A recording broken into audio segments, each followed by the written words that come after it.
Akhirnya Nabi memanggil, ya fulan, kenapa kamu suka baca kulhu? Li'annaha sifatur rahman, karena dalam surat kulhu itu semuanya menerangkan sifatnya Allah Ta'ala.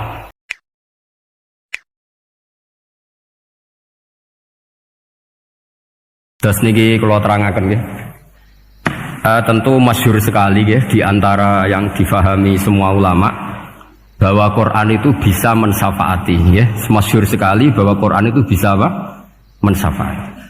Bahkan syafaatnya Quran itu bedanya dengan syafaatnya Nabi adalah syafaatul Quran ini menghalau atau menghadang orang biar gak sampai kena azab.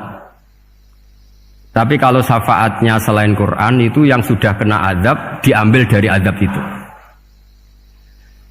Nah, dalu niki kalau kepengen matur teng jenengan sedanten karena niki lami sekali saya kaji bahwa malaikat, nggih malaikat sinten mawon itu juga kena konstitusi aturan fikih. Jadi kalau kita sebagai manusia wajib menghormati orang hafal Quran, nggak boleh nyadui wong hafal Quran, nggak boleh ngidoni wong hafal Quran, maka malaikat juga kena aturan yang sama. Karena dia, malaikat ini termasuk makhluk yang mukallaf, makhluk yang kena tatanan Allah Subhanahu wa taala. Sehingga Rasulullah SAW dawuh, surat Tabarok disebut Al-Munjiyah, Al-Waqiyah, surat yang bisa menyelamatkan yang hafal dari siksa kubur. Pokoknya singkat cerita, ada orang itu fasik, mungkin ya layak disiksa. Pas sampai disiksa malaikat, surat Tabarok muncul menjelma sebagai seseorang. Kalau kamu menyiksa orang ini berarti nyiksa saya. Terus kata malaikat, anti min kalamillah, ya rujuknya memang perempuan karena surah itu dari muannas karena ada taknya. Anti min kalamillah, kamu ini termasuk kalamullah. Wa ana akrahu musa'ataki, tentu aku gak berani menyiksa kamu. Ya terus berdebat kata malaikat, ini orang nggak bener, ini orang fasik, saya harus mukuli dia. Kata surat Tabarok, sak fasik-fasiknya aku itu neng hati ini, kena nyiksa dekne nyiksa aku. Wahnya debat karena nggak ada mahkamah konstitusi. Terus walhasil terus malaikat bilang gini, ya sudah kita lapor kepada Allah Subhanahu wa taala. Lapor, akhirnya surat Tabarok ini cerita ke Allah, ya Allah, ini orang setiap kali datang ke saya dari sekian surat-surat yang ada di Quran, orang ini milih saya, yang dipelajari ya saya, yang dihafalkan juga saya. Ini kata surat Tabarok kepada Allah. Jika orang ini hafal saya tidak ngefek ke dia untuk tidak disiksa, maka mendingan saya tidak termasuk kitabika, saya tidak termasuk Quran saja. Wong jadi Quran orang iso nyafaati. Terus kata Allah, lho kowe kok emosi kata Allah. Ya harus emosi dong Gusti. Masa wis dadi Quran kok gak iso nyafaati sing apal. Terus kata Allah, wis pek aman. Makanya terus banyak orang ngapalkan surat Tabarok. Ya ini sekaligus ijazah nih. Untuk meradam kemarahan malaikat niku apal surat Tabarok. Syukur-syukur apal 114 surat. Oh niku malaikat sinten mawon pun kena ini. Cukup apal Tabarok. Sehingga adatnya orang-orang Jawa selain apal Yasin itu apal Tabarok. Nah saya itu lama sekali mempelajari bab ini. Ternyata di antara pokoknya itu satu, karena malaikat itu kena aturan fikih. Nggih imut nggih, malaikat itu juga kena aturan fikih. Jika orang hafal Quran itu haram disadui, kita haram menghinakan, maka malaikat juga kena aturan tidak boleh menghinakan orang yang hafal Quran. Dan alhamdulillah di banyak surahul hadis, hafal Quran itu maknanya tidak harus hafal semuanya. Orang boleh hanya hafal Tabarok, boleh hanya hafal Waqiah. Itu kalau kamu hafal betul, surat ini juga bisa berdiri sendiri mensyafaati Anda. Kayak ini surat Tabarok, beliau matur kepada Allah SWT. Redaksinya gini, inna fulanan amida ilayya min baini kitabika fata'allamani wa ta'alani. Jadi dari sekian surat yang ada di Quran, orang ini selalu milih saya ya Allah. Jadi gampangannya surat Tabarok, wong saya diprioritaskan orang ini, kok saya dingin-dingin saja ketika mau jenengan siksa, ini enggak fair. Apa gunanya saya sebagai kalamullah, sebagai kalamuka ya Allah, kemudian tidak ngefek kepada orang ini. Akhirnya hasil sama Allah surat Tabarok diberi hak syafaat. Makanya akhirnya semua ulama ijma' yang bisa mensyafaati itu adalah satu Quran dua Rasulullah Shallallahu Alaihi Wasallam, ketiga orang-orang soleh dan seterusnya. Tapi yang penting dari ngaji ini adalah bahwa malaikat itu kena konstitusi. Makanya saya punya ijazah untuk jenengan. Malaikat itu bisa diteror, sampean tenang saja. Malaikat itu bisa diteror, bisa dibully. Masyhur itu di cerita Nurul Dhulam, karangannya Senawawi. Sayyidina Ali yang mbahnya Habib Ali ini, Sayyidina Ali bin Abi Thalib. Ya, jadi Rasulullah kita tahu punya menantu yang top alim alama namanya Sayyidina Ali. Sayyidina Ali ku yang menuso. Jadi dekne ku iseng kepengin roh Umar ku wedi. Mergo mangkel. Wong kok ning donya anggere wong tau disentak iku kepengin roh Umar disentak. Wong sak urip-uripe nyentak wong. Walhasil Sayyidina Ali ketika Umar wafat, beliau berdoa, ya Allah saya beri kasaf supaya ngerti Umar sing mletene ngono anggere wong disentaki wani gak nyentak mungkar nakir. Itu tok tujuannya. Nah, karena Sayyidina Ali itu orang yang luar biasa, walhasil dituruti mbek pangeran kasaf. Wasop melihat mungkar nakir datang itu matanya kalkidril ghali, kayak apa panci yang menganga. Seru. Umar baru bangun dari kubur. Sayyidina Ali sebenarnya ingin melihat kalahnya Umar, sebetulnya niatnya itu ingin melihat kalahnya Umar. Ternyata Umar tersinggung, langsung berdiri. Hei malaikat, kamu itu harus punya akhlak. Kamu tahu saya siapa?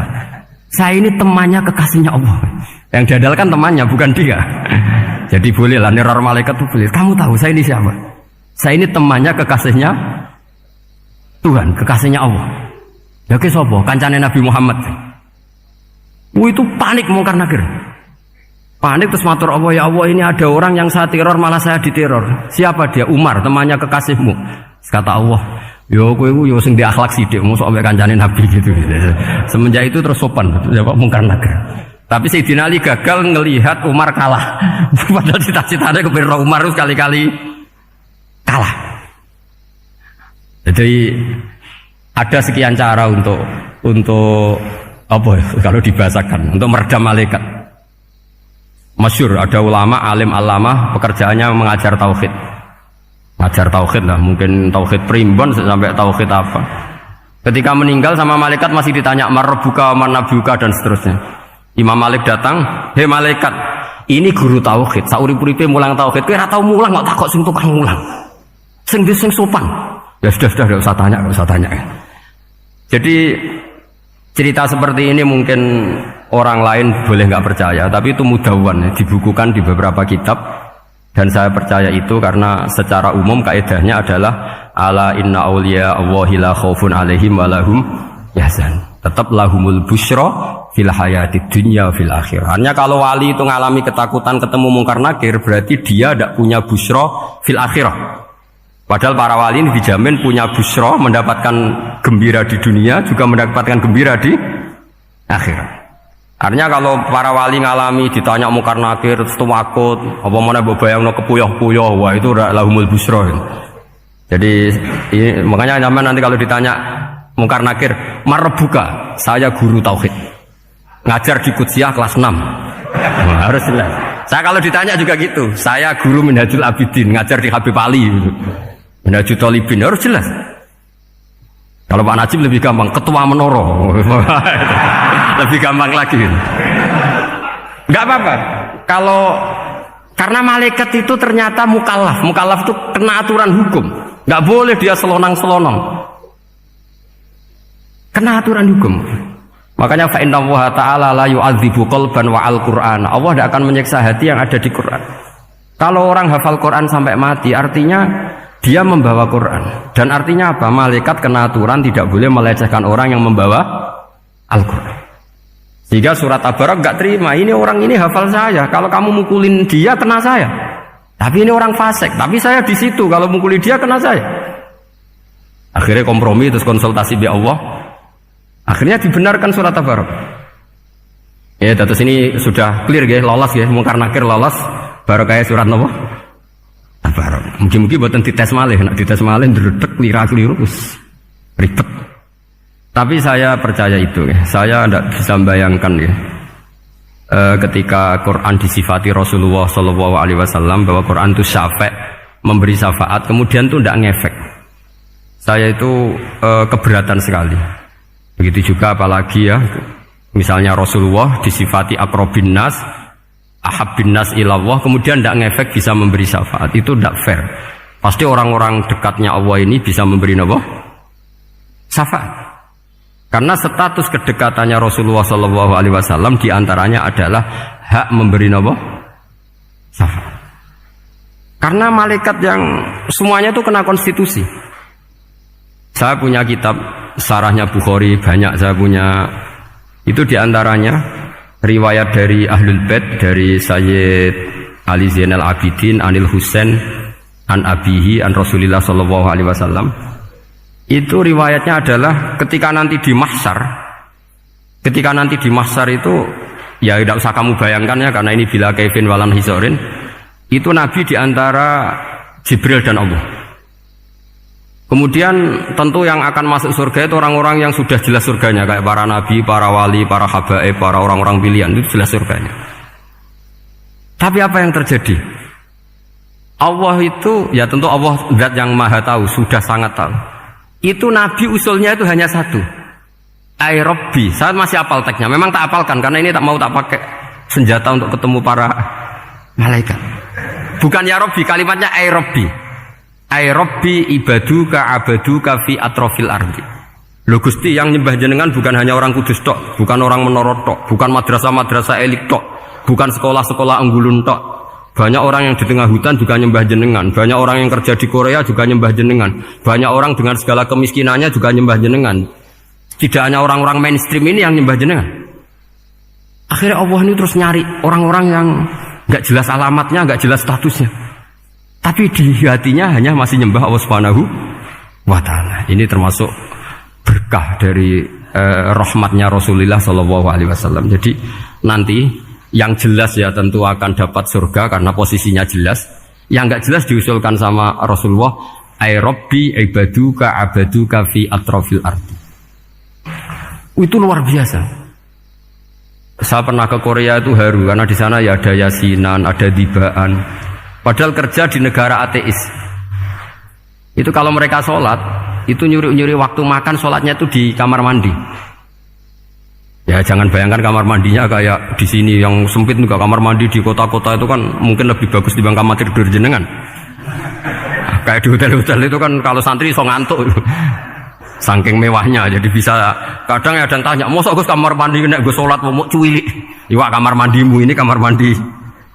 Ya sering dia tanya saya itu sholatnya sah apa enggak? Sah, semuanya gitu tak jawab sah terus.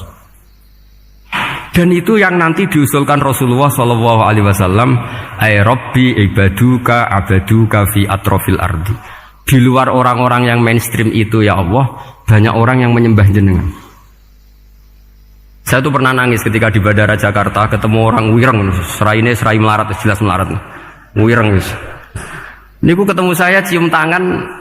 Gus saya ini itu habis dari Selandia Baru. Kerjanya dia itu ikut mancing gitu, mancing ikan tuna di Selandia. Kalau saya di tengah laut itu sampai 2 bulan.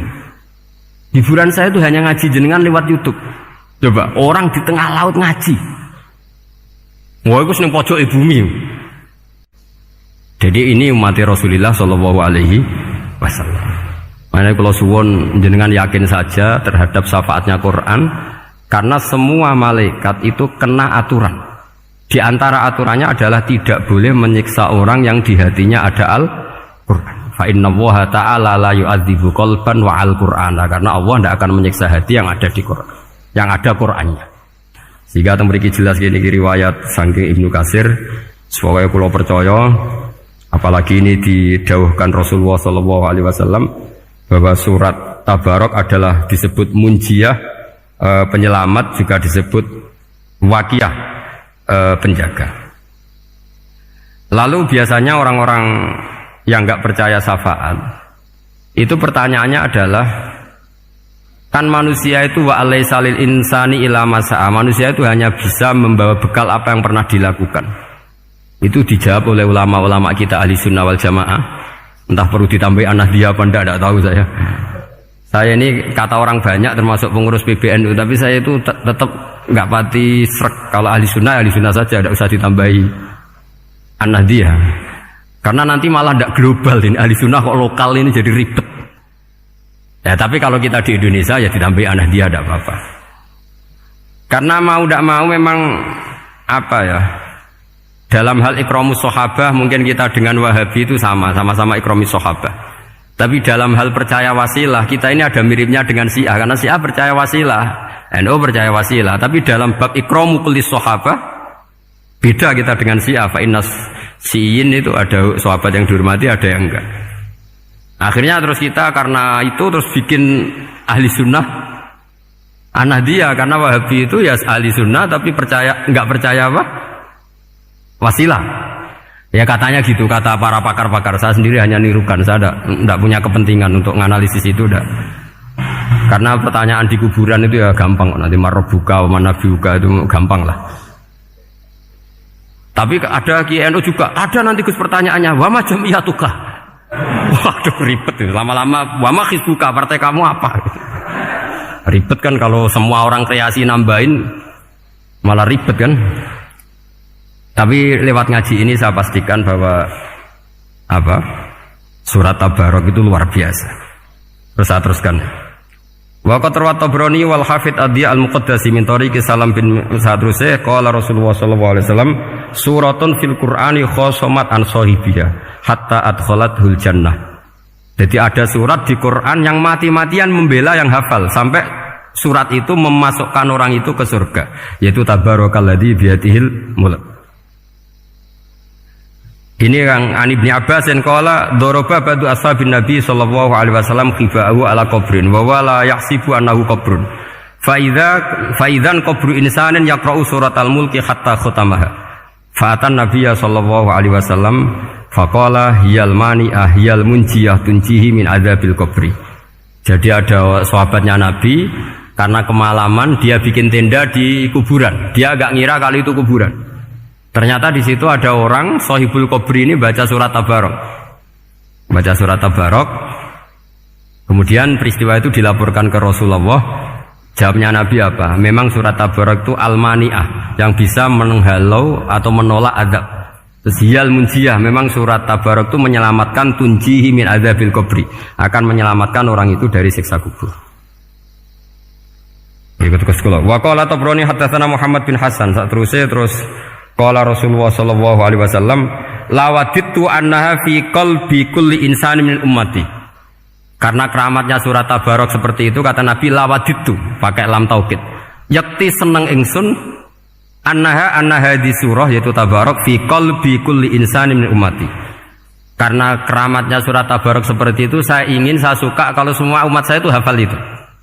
Nah, alhamdulillah barokahnya didikan para kiai, para guru, hampir semua kita ini hafal surat Tabarok. Daripada yang kampanye harus hafal Quran semua, ya sudahlah, ini al-maisur la yasqutubil ma'sur atau ma la yudraku kulluh la yudraku kulluh. Jadi saya itu punya santri orang Sulawesi.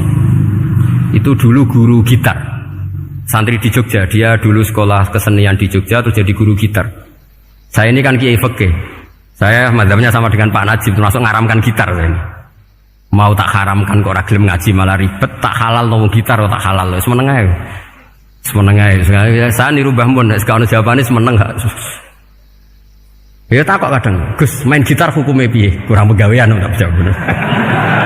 Halal tak haram, Gus? Kurang pegawean sejelas. Halal haram takok ribet. Tapi yang unik dari itu apa? Tiap tahun Beb itu datang ke saya setor surat Tabarok. Kadang ya setor 5 ayat, 20 ayat, sampai khatam. Naik pesawat dari Sulawesi. Gara-gara ngaji saya, sudahlah Gus, sementing aman. Jadi, aku ning donya wis main gitar saenakku, nak gak apal Tabarok bahaya gitu. Dia ngapalkan, apal betul. Sekarang kemarin setornya khatam. Ya hanya untuk ngelawan malaikat saja itu, untuk ngelawan malaikat itu. Saya kok tertarik itu. Nah yang repot saya, Beb, saya kiainya ngajarkan itu tapi lupa ngajarkan haramnya yang gitu-gitu. Wah ya ribet ya, sudahlah nanti biar diurusi Allah Subhanahu wa ta'ala. Sudah itu sudah. Karena jadi kiai itu repot. Saya pernah, Beb, tanggal 1 Syawal itu punya teman zaman di Sarang. Wong wis wireng kriting soer wis wireng kriting. Jarang ke saya tanggal 1 Syawal kecuali pas itu. Ternyata datang tuh karena teman saya, semakan senior saya, mau teko mau ngijazah saya. Gus, kowe nak dadi kiai sing hati-hati. Ojo geman dalil sing kira iso nglakoni. Ono apa? Dia itu datang ke saya berarti tanggal 2 ya, tanggal 2 sore. Dia itu pas Idul Fitri itu pidato. Man shoma Ramadan wa atba'ahu sitan bin Syawal fa ka'annama shomat dahrakullah. Itu orang lugu-lugu poso. Bareng tanggal loro-loro pas wandekne rokokan. Wong lugu-lugu, wah rugi bah aku poso jebule jenengan ra kena dinut. Jadi semuanya yang poso 6 hari itu ngikuti kiai itu. Ternyata pas disowani pas rokokan, rugi bah aku anut jenengan. Tak nut-nut poso jebule jenengan gak poso. Aku yang meneng ngene, lha opo kowe dalil ngono barang lho lha opo ora iso nglakoni. Makanya ini hati-hati para kiai, nek dalil sing ora iso nglakoni ra usah. Nak khutbah id ora usah cerita poso 6 hari, kok malah diciri orang. Ya cerita wae wong nak berposo dosane di sepuro insyaallah, pokoke yang gampang-gampang saja. Nak dolan ning gone wong awan-awan dosa ganggu. Nak ra dolan sombong kegerem silaturahim. Wae ngomong yang umum-umum saja. Jangan dalil poso 6 apa? Hari itu sekali ada yang anut ternyata kamu ndak bisa, wah itu repot. Ya jadi saya berharap sekali keyakinan guru-guru kita bahwa Al-Quran mensyafaati itu kita terima. Kita terima an ilmin wa an bayinatin wa an hujatin. Kita bukan sekedar terima karena itu dawai guru enggak, tapi satu bayinah. Yaitu logikanya adalah malaikat itu mukallaf. Mukallaf itu kena aturan hukum. Jika manusia kena aturan hukum harus menghormati orang hafal Quran, maka malaikat juga kena aturan yang sama. Yaitu harus menghormati yang hafal Quran. Jadi boleh kamu nanti ketemu malaikat mungkar nakir, sertifikat Iqra khatam, qiraati khatam. Syahadah saya hafid terbaik. Ya supaya dia enggak sembarangan nyiksa kita. Wah aku yakin mesti gak wani, yakin. Jajal sebenarnya. Tapi sampean matur, ojo tes tapi. Karena sekali dites bulet tuh. Ya jadi ini jelas ya dawuh Nabi ketika cerita keramatnya surat Tabarok, dawuh Nabi lawaditu annaha fi qalbi kulli insanin min ummati.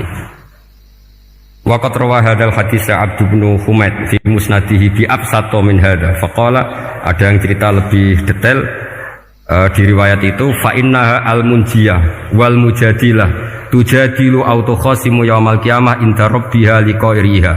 Lah ini lebih gampang lagi. Surat Tabarok itu mati-matian bela yang baca. Semoga riwayat ini yang benar, bukan li hafidhiha tapi li qari'iha. Sama milih riwayat yang hafal apa yang baca? Baca apa hafal? Baca apa hafal? Korupsi kabeh guys. Jadi ada riwayat itu tujadilu autu khasimu yaumal qiyamah inda rabbiha li qari'iha. Bagi yang baca, tidak harus hafal. Watat lubulahu ayun jiahu min adzabin nar wa yun jia biha utawayan sahibaha min adzabil qabri. Jadi surat ini akan mati-matian bela yang membaca. Tadi kan riwayatnya hafal, jadi saya terjemah hafal terus. Akhir-akhir kok ada diskon cukup baca ya, ini tak ganti karena ini demi jenengan tak cari riwayat paling gampang. Sebetulnya ini enggak etis, kayak ilmu pesanan. Ya, tapi ya sudah, memang ada riwayat apa? Liqoriha. Akhirnya Nabi ya lagi-lagi menutup dawe lawaditu annaha fi qalbi kulli insani min ummati. Saya suka lawaditu itu pakai lam li taukid itu. Lawaditu annaha fi qalbi kulli insani min ummati. Tapi saya suka sekali kalau itu ada di hati semua umatku. Artinya gini, dari sekian riwayat sebetulnya itu kuat riwayat yang hafal. Karena Nabi selalu menutup dengan ngendikan saya suka kalau itu ada di hati, selalu ada di hati. Itu artinya hafal apa baca? Loh menengah sampai pucat kandani kok angel teman. Hafal apa baca? Lawaditu annaha fi qalbi kulli insani min ummati. Itu hafal apa baca? Hafal. Ya berarti hafal. Ini yang hafal Tabarok berapa? Semua ya? Hafal semua? Aman berarti, no? Jadi kalau Kulo niku gak ada kitab banyak tentang usul fikih. Sebenarnya kepentingan saya itu bukan masalah usul fikihnya, tapi kepentingan bahwa konstitusi ilmu, saya ulang lagi konstitusi ilmu yang difahami ulama ummati Rasulullah sallallahu alaihi wasallam itu ternyata fa innahu ta'ala bahabihim al malaikah. Allah itu bangga sekali dengan para malaikat. Makanya kamu harus ngaji usul fikih, ngaji apa saja. Karena malaikat itu tidak bisa mikir gak jenengan, yang bisa mikir itu jenengan. Sehingga ketika presentasi cara bahasa sekarang, termasuk keramatnya Imam Amudi, itu ada cerita ini ada di Nailul Ma'mul kalangannya Syekh Mahfud At-Turmusi. Imam Amudi itu ulama top, tapi dia ngajarnya itu matematika. Jadi ulama nggak ngajar tauhid, nggak ngajar tarikh, nggak ngajar pesolatan, tapi ngajar matematika. Akhirnya, tapi di hatinya ini, makanya ulama itu punya sirri bisirri asrorihim al-fatihah itu ya di sini. Di hatinya itu menurut dia ilmu paling efektif untuk menjelaskan logika tauhid itu ya matematika. Singkat cerita, ketika ketemu para malaikat, ngendikannya Allah, ya Amudi, kenapa kamu sering belajar matematika? Li tauhidika ya Rabbi, supaya saya mentauhidkan engkau. Ajari para malaikat. Jadi malaikat dipanggil semua sama Allah. Hei waya malaikat, hei para malaikatku, dengarkan kajian Imam Amudi. Dengarin semua. Dia nerangkan di bor hanya sedikit. Nisbatus naini wa arba'atin wa khamsin sampai terus ilal wahid, semuanya nisbatul far'i ilal asli. Wes aku gawe angka cek 1 juta cek 1 miliar tetep awalnya iku siji. Mbok donya jumlahe cek alam galaksi cek planet wes santek. Tetep asal usule siji. Kabeh iku pengembangan nisbatul far'i ilal asli. Liyane zat sing wahid iku kabeh far'un, cabang mintil kal wahdah. Malaikat manduk-manduk kabeh iya, kabeh iku kok Allah. Jadi angka sebanyak apapun itu ya nisbatul far'i ilal asli. Jadi 2 ya enggak asli, yang asli 1. 5 ya sama, 1 miliar ya sama, 1 triliun semua. Berapapun jumlahnya bilangan, semuanya adalah far'un minal wahid. Terus kata Allah, oh iki lho ulama aku pinter tenan nerangno tauhid. Nah, malaikat kan monoton.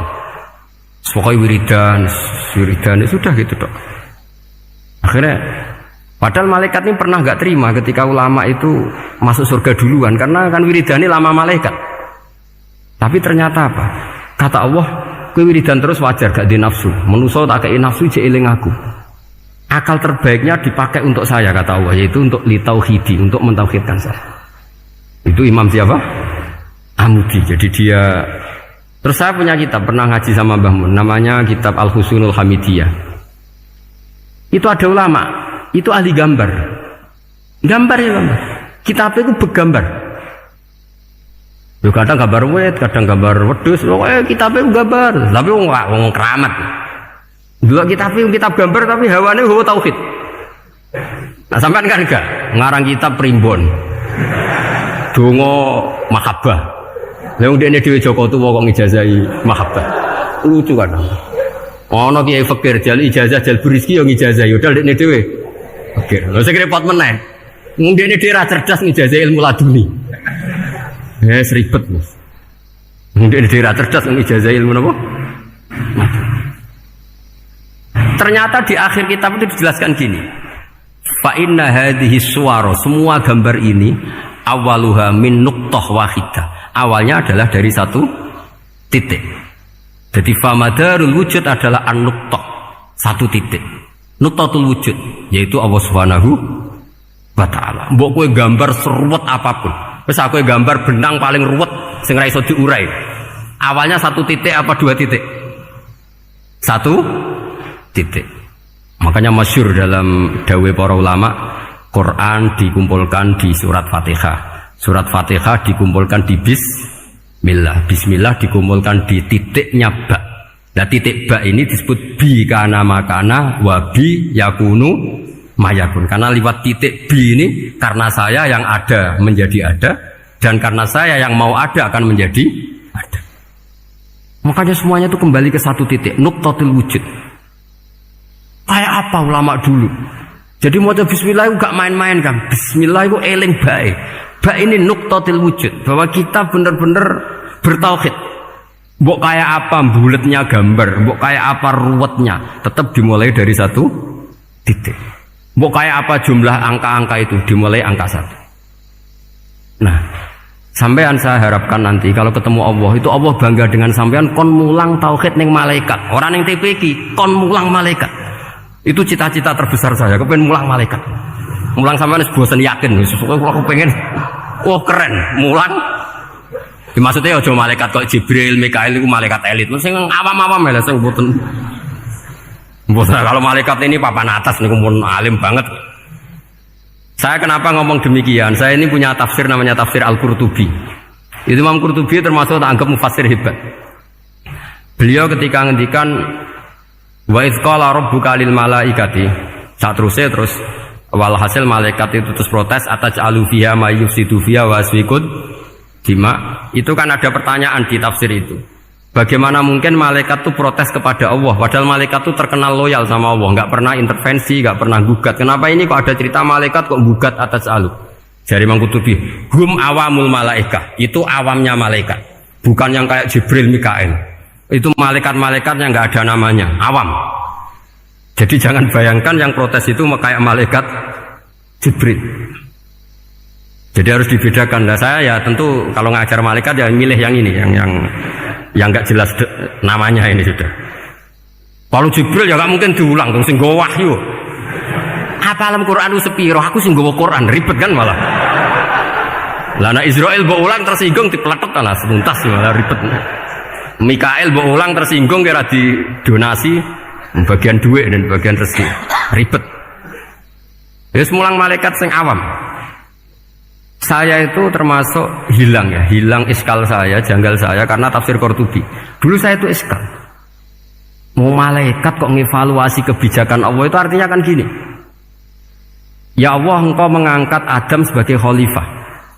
Padahal potensi Adam itu adalah ifsad. Ya, ataj'alu fiha may yufsidu fiha wa yasfikud dima. Kata malaikat, wa nahnu nusabbihu bihamdika nuqaddisu lak. Itu kan paradok, kalimat yang paradok.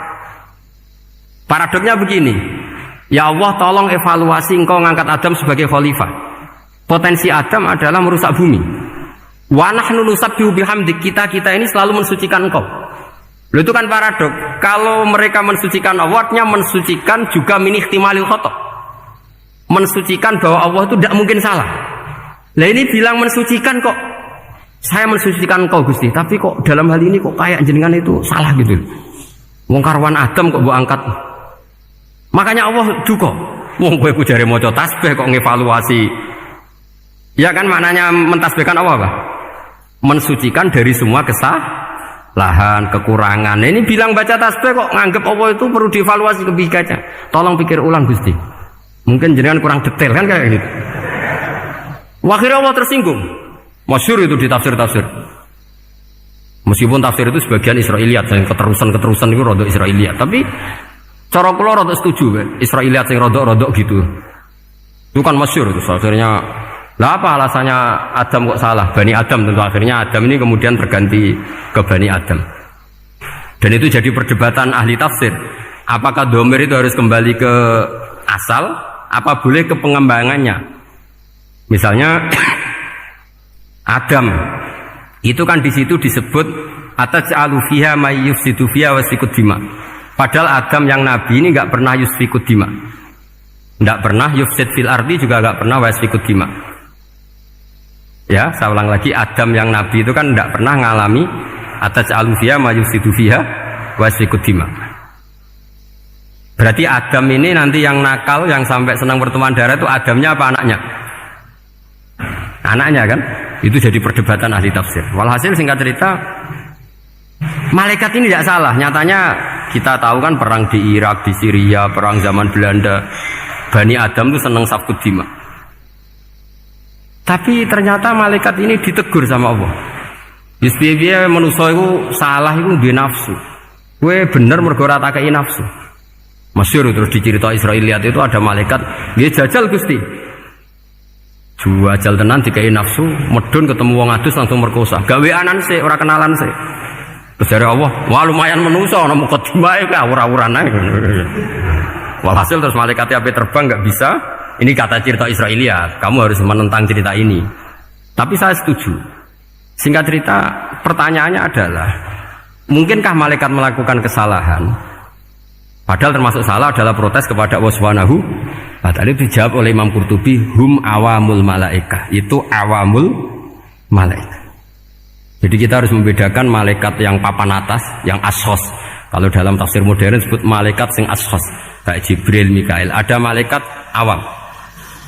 Nah, yang awam ini ya biasa, yang bilang qalu ataj'alu fiha ma yufsidu fiha wa yasfikut wa nahnu nusabbihu bihamdika nuqaddisu lak.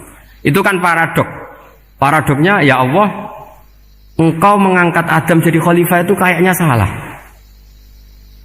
Harusnya kan ngangkat kita, karena kita ini yang selalu mensucikan engkau. Loh, mensucikan Allah kok nganggep Allah mungkin salah dalam bikin keputusan. Makanya hati-hati kalau baca tasbih. Kalau baca tasbih, kalau Allah Maha Suci, ya sudah suci dari segala kesalahan, kekurangan. Sehingga wiridanya Rasulullah yang diajarkan kita, subhanallah bihamdi adada khalqi wa ridha nafsi wa zinata arsy midada kalimati. Jangan subhanallah pakai versi kamu. Allah Maha Suci. Ternyata kamu punya khayalan tentang Allah. Nah, kalau khayalan kamu salah, berarti mendudukkan Allah tidak sesuai sifatnya Allah. Makanya ahli tauhid terus punya satu pakem ilmu yang namanya ma khatara bibalika fawau bi khilafi dzalik. Apa yang ada di hatimu bahwa Allah seperti ini, hakikatnya Allah tidak akan seperti itu, karena Allah mukhalafatul bil hawadits. Karena ini masalah-masalah sensitif. Dan itu yang salah, saya ulang lagi, awamul malaikah. Kata Imam Qurtubi siapa? Awamul malaikah. Ya, saya teruskan. Jadi kalau suwon seperti keinginannya Rasulullah Shallallahu Alaihi Wasallam. Terus niki terakhir, anna Rasulullah Shallallahu Alaihi Wasallam kana layana muhatta yaqra alif lam mim tanzil wa tabarakalladzi biyadil mulku wa qala les antawuf yufaddilani kulla suratin fil Quran bisab'ina hasanatan. Jadi di antara kelebihannya surat Tabarok adalah mengungguli umumnya surat dengan kelas 70 kali derajat. Jadi keunggulannya surat Tabarok itu bisab'ina darajah di bawah surat-surat yang lain. Sudah, ini surat Tabarok agak panjang. Tapi alhamdulillah dari semua itu surat Tabarok itu kalah bi qul huwallahu ahad. Jadi ini nikmat terbesar kita. Karena nggak perlu Tabarok, saiki porsi ini diturunkan jadi apa? Qul. Makanya banyak tarawih main apa? Qul. Itu bukan cari cepet, itu dalile musalsal ila Rasulillah sallallahu alaihi wasallam. Jadi ada sahabat itu kalau ngimami main kulhu. Di Indonesia masih mendingan kulhunya rakaat kedua ya. Itu enggak, sahabat ini rakaat pertama ya kulhu, kedua ya kulhu. Masih mendingan di Indonesia dipakai selingan rakaat kedua. Singkat cerita, sahabat yang makmum ini lama-lama mangkel, matur, ya Rasulullah, ini orang yang kau pasrai jadi imam itu sering main kulhu. Akhirnya Nabi memanggil, ya fulan, kenapa kamu suka baca kulhu? Li'annaha sifatur rahman, karena dalam surat kulhu itu semuanya menerangkan sifatnya Allah Ta'ala. Maka saya suka itu. Nabi saat itu juga dapat wahyu, ya Muhammad, kasih tahu orang itu, inni uhibbu, saya suka dia karena dia suka kulhu. Oh, itu aja hafalkan itu. Jadi itu riwayat yang lebih menggembirakan itu. Jadi tidak usah Tabarok, cukup apa? Kulhu. Dan itu lebih mutawatir. Makanya dalam legenda dunia kiai itu kan ini ada cucunya, mungkin ada cucunya Sayyidina Ali. Tuh, siapa yang bisa khatam Quran sekian menit, yang menang Sayyidina Ali ya, karena baca kulhu sampai 3 kali. Yang dianggap takdilul Quran, sudah sama dengan baca Quran. Jadi ini ijazah terakhir, ini jadi porsinya tambah turun. Saya itu suka. Saya itu punya banyak penggemar lah di Jogja, di Jakarta. Memang agama ini harus mudah. Saya itu kalau baca kulhu itu sampai nangis. Nangis saya bukan karena faham atau haru, itu enggak. Sebaik itu Allah. Masa gara-gara hafal kulhu, main kulhu dicintainya. Ya karena memang Allah itu benar-benar zat yang baik. Makanya saya punya teman itu kurang ajarnya Masya Allah. Kalau tes ditanya rukun Islam berapa, nawakidul wudhu berapa, muftitatus sholat berapa, semuanya dijawab la ilaha illallah. Terakhir ditulis kafir Pak sama anak nyalahno iki. Nyalahno la ilaha illallah kafir apa ndak? Gurunya bingung kan akhir. Di ek iku la ilaha illallah kok di ek. Akhirnya bocah diceluk, "Cung maksud piye? Mun sampean wani ngaik Pak, kafir Pak." Akhirnya sugahno ribet-ribet. Pertanyaan apa tuh? Ma muktilatus sholat la ilaha illallah. Nah gitu wudu ya. Tapi jangan tiru loh. Lah gurune kok pengen kawani kafir loh. Siapa yang berani ngek la ilaha illallah? Yo namanya sing beli. Sanging belinge itu disurati wong tuane. Kalau nu mondok sarang era kuno, jadi ijek lugu wong. Surati wong tuane, kowe gak susah, wong tuamu disurati. Tenang ya Gus, bapakku buta huruf. Jadi wis disurati, gak ngefek wong bapaknya buta huruf. Nah, di Islam, saya ulang lagi di Islam. Dengan tanda kutip kesalahan-kesalahan kecil gini ku zaman Nabi, sahabatnya Nabi, iku kabeh ku dadi berkah. Berkah. Berkah. Berkah.